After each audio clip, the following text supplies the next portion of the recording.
అందరికీ నమస్కారం. నేను మీ శ్యాంప్రసాద్ రెడ్డి కోర్సుపాటి. నారదా మీడియాకి స్వాగతం. సౌదీ అరేబియాలోని మక్కాకి హజ్ యాత్ర కోసం వెళ్ళినటువంటి వాళ్ళలో వందలాది మంది అక్కడ ఉన్నటువంటి విపరీతమైన వేడి పరిస్థితులు, కనీస సౌకర్యాలు కూడా లేని కారణంగా మృతి చెందడంతో తీవ్ర విమర్శలు వస్తున్నాయి. ఈ నేపథ్యంలో హజ్ యాత్రికుల మృతికి కారణాలు, అక్కడ వాళ్ళకు ఎదురైనటువంటి దయనీయ పరిస్థితులపైన ప్రముఖ వార్తా సంస్థ బీబీసీ వివరించినటువంటి కథనాన్ని మనం ఇప్పుడు తెలుసుకుందాం. హజ్ యాత్రలో 522 మందికి పైగా యాత్రికులు మృతి చెంది ఉంటారని బీబీసీ వార్తా సంస్థ వెల్లడిస్తోంది. ఏఎఫ్పి వార్తా సంస్థ వెల్లడించినటువంటి వివరాల ప్రకారం ఈ సంఖ్య దాదాపుగా 1000 వరకు ఉండొచ్చు అని కూడా చెప్తున్నారు. మృతుల్లో అత్యధికులు ఈజిప్ట్ పౌరులు. పాకిస్తాన్కి చెందినటువంటి 35 మంది పైగా యాత్రికులు చనిపోయారని కూడా పాక్ హజ్ మిషన్ డైరెక్టర్ అబ్దుల్ వహాబ్ సూమ్రో వెల్లడించారు. వీరిలో 25 మంది కాబా చేరుకోకముందే మక్కాలోనే చనిపోయారని, మిగిలిన వాళ్ళు హజ్ ఆచారాలను పూర్తి చేస్తుండగా మృతి చెందినట్టుగా బీబీసీకి ఆయన చెప్పారు. అయితే ఈ మరణాలకి కారణాలను మాత్రం ఆయన వెల్లడించలేదు. సరైనటువంటి సౌకర్యాలను కల్పించలేదని, హజ్ యాత్ర నిర్వహణ సరిగ్గా లేదంటూ పాకిస్తాన్కి చెందినటువంటి హజ్ యాత్రికులు ఆరోపించారు.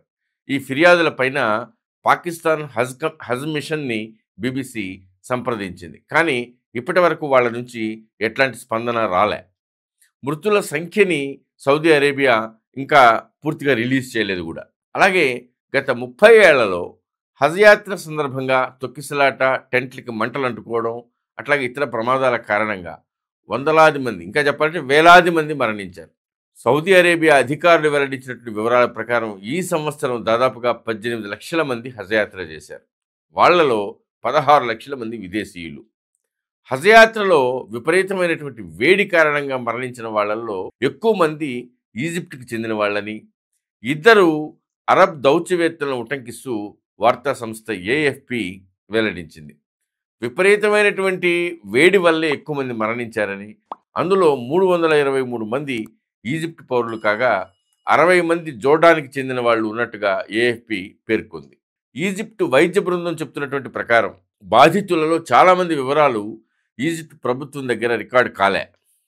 దానివల్ల వాళ్ళు సరైనటువంటి వసతి లేక వీధుల్లోనే ఉండాల్సి వచ్చిందని రాయిటర్స్ సంస్థ నివేదించింది. అట్లాగే హజ్ యాత్రలో వడదెబ్బ కారణంగా ఒమన్కి చెందినటువంటి 41 మంది, ట్యునీషియాకు చెందినటువంటి 25 మంది, 6 జోర్డాన్ పౌరులు చనిపోయినట్టుగా ఆయా దేశాలు ధృవీకరించాయి. అట్లాగే హజ్ యాత్రలో చనిపోయినటువంటి 24 మంది జోర్డాన్ యాత్రికులను వాళ్ళ కుటుంబ సభ్యులు కోరినట్టుగా మక్కాలోనే ఖననం చేసేదానికి జోర్డాన్ విదేశీ వ్యవహారాల శాఖ అనుమతించింది.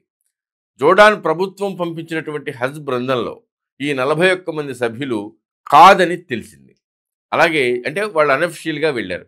అలాగే జోర్డాన్ నుంచి హజ్కి వెళ్ళినటువంటి 106 మందిలో 84 మంది ఆచూకీ తెలియట్లేదని కూడా జోర్డాన్ రాయబార కార్యాలయం వెల్లడించింది. హజ్ యాత్రలో 136 మంది ఇండోనేషియా పౌరులు చనిపోయారని, వాళ్లలో 3 వడదెబ్బతో చనిపోయారని జూన్ 19న ఫ్రాన్స్కి చెందినటువంటి లెమోండే వార్తాపత్రిక పేర్కొంది. వేడి, ఇతర ఇబ్బందుల కారణంగా 2764 మంది అనారోగ్యానికి గురయ్యారని సౌదీ అరేబియా వెల్లడించింది. మక్కాలో 51, 52 డిగ్రీల ఉష్ణోగ్రతలు కూడా నమోదయ్యాయని చెప్పనని సౌదీ అరేబియా ప్రభుత్వ టీవీ ఛానల్ వెల్లడించింది. తప్పిపోయినటువంటి తమ వాళ్ళ కోసం వాళ్ళ కుటుంబ సభ్యులు సౌదీలో ఉన్నటువంటి ఆసుపత్రుల్లో వెతుకుతున్నట్టుగా వార్తా సంస్థ రాయిటర్స్ కూడా వెల్లడించింది. పాకిస్తాన్ ప్రభుత్వం ప్రైవేటు వ్యక్తుల ద్వారా హజ్ యాత్రకు వెళ్ళినటువంటి యాత్రికులతో మాట్లాడి అక్కడ పరిస్థితులు, ఏర్పాట్ల గురించి తెలుసుకునేదానికి బీబీసీ ప్రయత్నించింది. ఇస్లామాబాద్కి చెందినటువంటి 38 ఏళ్ల అమ్నా, అంటే ఈ పేరు మార్చి చెప్పారు వాళ్ళు. సో తన భర్తతో కలిసి హజ్ యాత్రకు వెళ్ళారు. ప్రభుత్వం పంపినటువంటి హజ్ బృందంలో వీళ్ళిద్దరూ ఉన్నారు. అయితే హజ్ ఏర్పాట్లపైన ఆమె చాలా అసంతృప్తిని వెళ్ళగక్కారు. మక్కా నుంచి ఆమె బీబీసీతో మాట్లాడారు. నాకు చాలా నిరాశగా ఉంది. అక్కడ తినడానికి తిండి, రవాణా సౌకర్యాలు అన్నీ బాగానే ఉన్నాయి, కానీ మేము వీటి కోసం అక్కడికి పోలేదు కదా. హజ్కి సంబంధించినటువంటి ముఖ్యమైన ఆచారాలు నిర్వహించడానికి మేము ఇక్కడికి వచ్చాం. కానీ ఈ ఆచారాలు నిర్వహించే రోజుల్లోనే మమ్మల్ని అక్కడ జంతువుల్లాగా చూశారు అని ఆమె అన్నారు. అక్కడికి వెళ్ళాక మే నెలలో ఆ ఎండలో చాలా దారుణంగా గడిచిందని ఆమె చెప్పారు. అప్పుడు దాదాపు 800 మందిని ఒకే టెంట్‌లో ఉంచారు. వాళ్ళందరికీ సరిపడా వాష్‌రూమ్‌లు కూడా లేవు అని ఆమె తెలిపారు. టెంట్ లోపల పరిస్థితుల గురించి మాట్లాడుతూ, మక్కాలో ఉన్నటువంటి ఎండలకు తగినట్టుగా అక్కడ ఏసీ వ్యవస్థ లేదు. అక్కడ పెట్టినటువంటి కూలర్‌లలో నీళ్లు కూడా లేవు. బాగా ఉక్కపోతతో పాటు ఊపిరాడకుండా ఉంది. చాలా ఇబ్బందులు పడ్డాము అని ఆమె చెప్పారు. అట్లాగే యాత్రికులకు సరిపడా ఏర్పాట్లు కూడా చేయలేదని చెప్పని, ఆ విషయాన్ని అధికారులకు ఫిర్యాదు చేసినా కూడా వాళ్ళు పట్టించుకోలేదని కూడా ఆమె చెప్పారు. వాళ్ళతో అసలు మాట్లాడడం ఎలాంటిదంటే, తలని గోడకేసి బాదుకుంటే బెటరు వాళ్ళతో మాట్లాడడం కంటే కూడా అనేటువంటి అభిప్రాయాన్ని ఆమె వ్యక్తం చేశారు. హజ్ సందర్భంగా ఎదుర్కొన్నటువంటి అవస్థల గురించి మాట్లాడుతూ, ముజ్దల్ఫాలో నీళ్లు, కరెంటు లేనటువంటి చీకటి గదిలో పడినటువంటి ఇబ్బందుల గురించి ఆమె తెలిపారు. అక్కడంతా గందరగోళమే. వాళ్ళు తమకు నచ్చినప్పుడు డోర్లు మూసేస్తారు. అట్లాగే ఇష్టం ఉన్నప్పుడు డోర్లు తెరుస్తారు ఎప్పుడు పడితే అప్పుడు. అట్లాగే బంగ్లాదేశ్, భారత్, పాకిస్తాన్ నుంచి వచ్చినటువంటి యాత్రికుల కోసం కేటాయించిన స్థలం ఆ పర్వతాల మధ్య ఉంటుంది. అక్కడ ప్రజలంతా కూడా ఊపిరాడక సతమతమైపోయారు.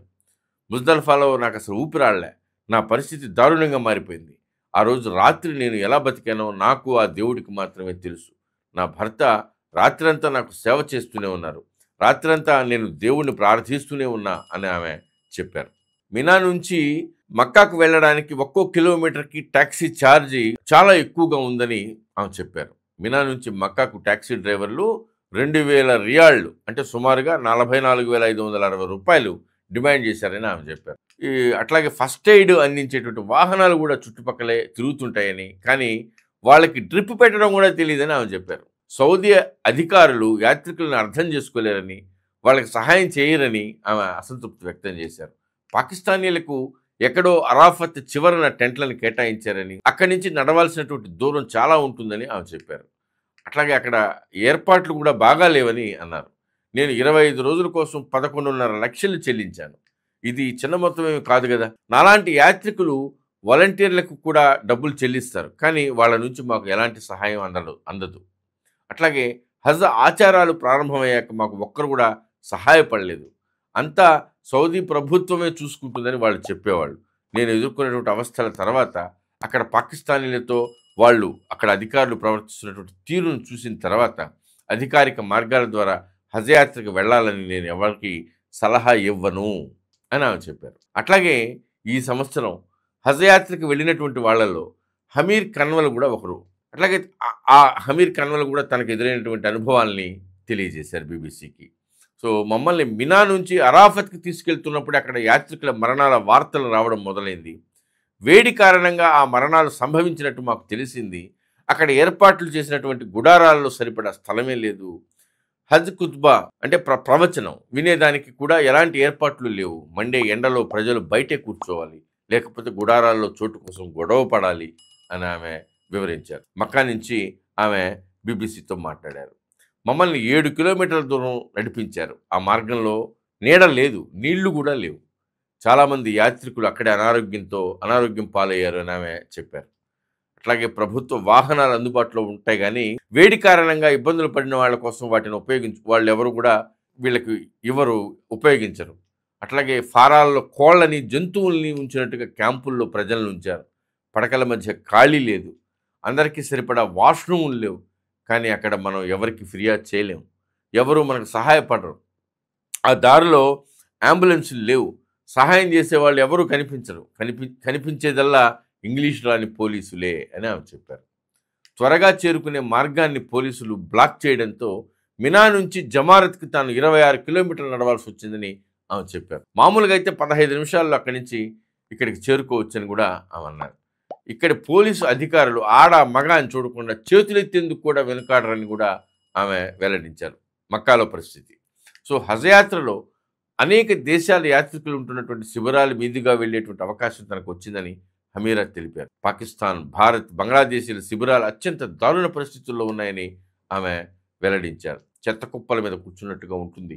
హజ్ యాత్రలో పరిశుభ్రతను విస్మరించడం నాకు చాలా ఆశ్చర్యాన్ని కలిగించింది అన్నారు ఆమె.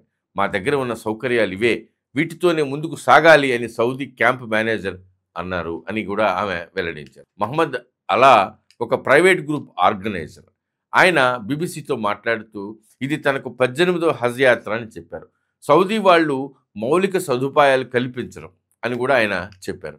మహమ్మద్ అలా చెప్పినటువంటి వివరాల ప్రకారం ఒక సాధారణ యాత్రికుడు ప్రతిరోజు తవాఫ్ ఏ జియారత్ అంటే ప్రదక్షిణ కాకుండా కనీసం 15 కిలోమీటర్లు నడవాల్సి ఉంటుంది అని చెప్పాడు. అక్కడ ఉన్నటువంటి వేడి అలసటతో పాటుగా వడదెబ్బను కూడా ఎదుర్కోవాల్సి ఉంటుంది. ఈ ప్రాంతంలో నీళ్లు కూడా ఉండవు. ఈ మార్గంలో ఎవరైనా అనారోగ్యానికి గురయ్యి ఎమర్జెన్సీ పరిస్థితులు తలెత్తితే 30 నిమిషాల దాకా ఎవరు వాళ్ళ దగ్గరికి చేరుకోలేరు. ప్రాణాలు కాపాడేటువంటి వ్యవస్థ లేదని మహమ్మద్ అలా చెబుతున్నారు. సౌదీ అరేబియాలో ఏటా హజ్ యాత్రికులు విపరీతమైనటువంటి వేడి, తొక్కిసలాట, రోడ్డు ప్రమాదాలు, అనారోగ్యం లాంటి కారణాలతో తమ ప్రాణాలు కోల్పోతున్నారు. ఇలాంటి పరిస్థితుల్లో మరణించిన వాళ్ళని గుర్తించడం, ఖననం చేయడం వంటి వాటికి సౌదీ ప్రభుత్వం ఎలాంటి బాధ్యత వహిస్తుంది అనేటువంటి విషయాన్ని తెలుసుకుందాం.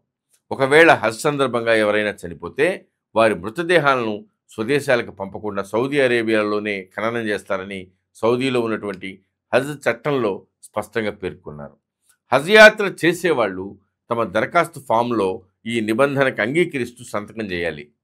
దీనికి సంబంధించి కుటుంబంలోని ఎవరైనా అభ్యంతరాలు వ్యక్తం చేసినా కూడా వాటిని పరిగణనలోకి తీసుకోరు. హజ్ యాత్రకు వెళ్ళినటువంటి ఎవరైనా సరే తమ క్యాంపు దగ్గర లేదా రోడ్డు పైన ఏదైనా ప్రమాదంలో మరణిస్తే ముందుగా ఈ వార్తని సౌదీలో ఉన్నటువంటి సంబంధిత హజ్ మిషన్కి అందిస్తారు.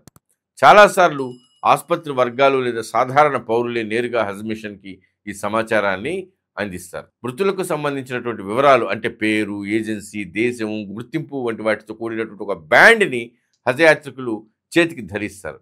ఈ కీలక సమాచారం ఆధారంగా మృతదేహాన్ని గుర్తిస్తారు. మరణించిన యాత్రికులకు సంబంధించినటువంటి బంధువులు ఎవరైనా ఉంటే వాళ్ళు కూడా మృతదేహాన్ని గుర్తిస్తారు. మృతుల యొక్క కుటుంబ సభ్యులు సౌదీ అరేబియాకు వెళ్ళి మృతుడిని చివరిసారిగా చూడాలనుకున్నా కూడా అది కుదరదు. కానీ వాళ్ళ బంధువులు మక్కాలోనే కనుక ఉంటే అంత్యక్రియలకు హాజరయ్యేటువంటి అవకాశం ఉంటుంది. మృతదేహాన్ని గుర్తించి మరణ ధృవీకరణ పత్రం అందించిన తర్వాత అంత్యక్రియల తంతు మొదలవుతుంది. ఒకవేళ మక్కా, మినా, ముజ్దల్ఫాలో ఉండగా యాత్రికుడు కనుక మరణిస్తే వాళ్ళ అంత్యక్రియల ప్రార్థనలు మస్జిద్ అల్ హరం అంటే కాబా షరీఫ్లో ఉన్నటువంటి అక్కడ జరుగుతాయి, ఆ మసీదులో జరుగుతాయి. అట్లాగే మదీనాలో మృతి చెందితే మసీద్ ఏ నబావీలో నమాజ్ చదువుతారు. ఎవరైనా హాజీ, జిద్దా లేదా ఇతర ప్రాంతాల్లో కనుక చనిపోతే స్థానిక మసీదుల్లోనే నమాజ్ ఏ జనాబా చదువుతారు. మొత్తానికి తీర్థయాత్ర కోసం సుదూర ప్రాంతాలకి, దేశం కాని దేశానికి వెళ్ళి అక్కడ సరైనటువంటి వసతులు, వాతావరణ పరిస్థితులు లేని కారణంగా భక్తులు మృతి చెందడం అత్యంత బాధాకరమైనటువంటి విషయం. రాబోయే రోజుల్లోనైనా ఈ పరిస్థితుల్లో మార్పు రావాలని ప్రపంచవ్యాప్తంగా మక్కా యాత్ర కోసం సౌదీ అరేబియాకు తరలి వెళ్ళేటువంటి భక్తులకు సరైనటువంటి వసతులు, వాళ్ళ ప్రార్థనకు, ప్రదక్షిణకు అవసరమైనటువంటి సౌకర్యాలు ఏర్పాటు చేయాలని మనం కోరుకుందాం. ఈ వీడియో మీకు నచ్చినట్లయితే లైక్ చేయండి, షేర్ చేయండి, సబ్స్క్రైబ్ చేయండి. మీ అభిప్రాయాన్ని కామెంట్ల రూపంలో తప్పకుండా తెలియజేయండి.